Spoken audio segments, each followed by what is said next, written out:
everyone, I'm Lynn. I am the author of The Nowhere Gate and Death Vows, aspiring author. I thought that I would post a video to the Nowhere Gates page so that everyone would get a little more in tune with what the Nowhere Gate's all about. It's a mix of existential thought and romance, so there's a little something for everybody. It opens with the main character, Annabelle. She is going to be a 20-something-year-old woman who has just lost her last blood relative. She has been in and out of foster homes with her brother Adam, and is later adopted when she's 16 by a woman named Dolly, whom Anna and Adam's parents had previously fostered when they were 5 years old, before their deaths. Yeah, I kill everybody. But all of this you learn like in chapter 1, so I'm not spoiling anything for you. And the main lead character is going to be Everett Engelhart. He is the Doman of Creation. It's okay if you don't know what that means because I made it up. The Doman is pretty much the manager of the universe. He's not God. He didn't create the universe, but he is the one that goes around and makes sure that other life doesn't try to screw up the grand scheme of things. Like, I don't know. Put on a record, let's make some noise. That's the end of the book. I should maybe not say. I'm trying not to give too much away. Basically, Everett, as the Doman of Creation, he's kind of the Grim Reaper of the universe, in a sense. He's in charge of making sure that everything runs smoothly. If something needs done, then even if it means that he has to sacrifice a few lives, he is forced to do it. It's in his DNA, so to speak. He does it even if he doesn't want to, even if he, has the compassion to spare these people, he can't do it. He has to make sure that everything runs its course. Sometimes that means that he has to kill them himself. It's pretty dark. But since he lives, the universe doesn't die unless he dies, and he doesn't die until the end of the universe. So he's in charge of making sure that the entire universe keeps running, and it's going to do its entire lifespan, which is like 28 trillion years or something like that. So he gets to live for 28 trillion years against his will. It's great. I'm going to spoil it again. I need to stop. Okay.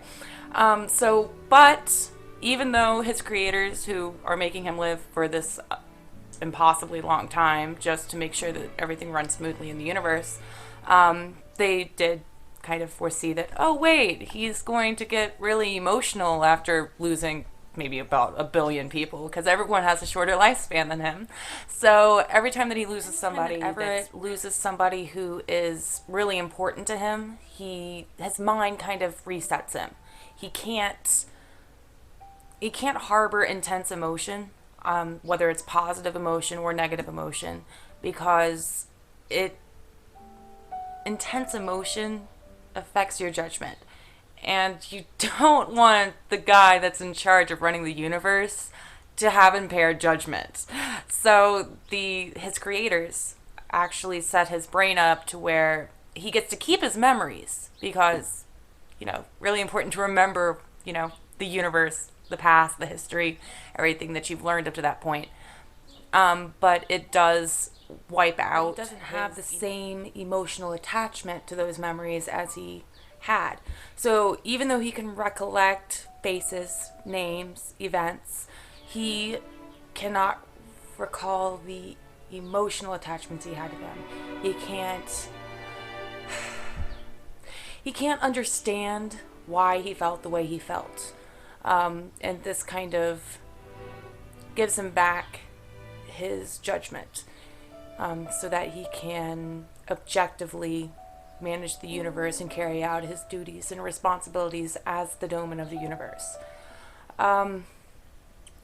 Obviously, Everett is not happy about this because he is doomed to lose the most precious parts of his memory.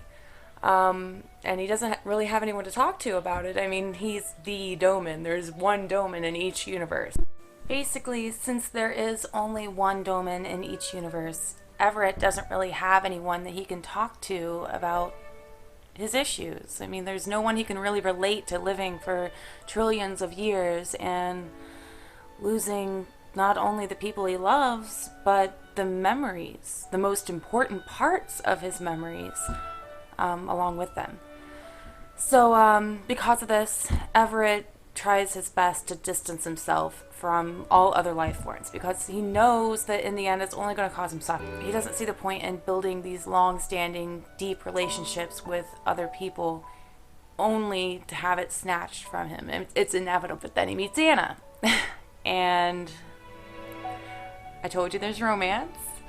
So you guys get to see how this stalwart Doman of creation kind of has his heart pried open, and how Anna is good for him and ways that Anna is not so good for him, and ways that their relationship in and of itself might not be the best thing for the entire universe.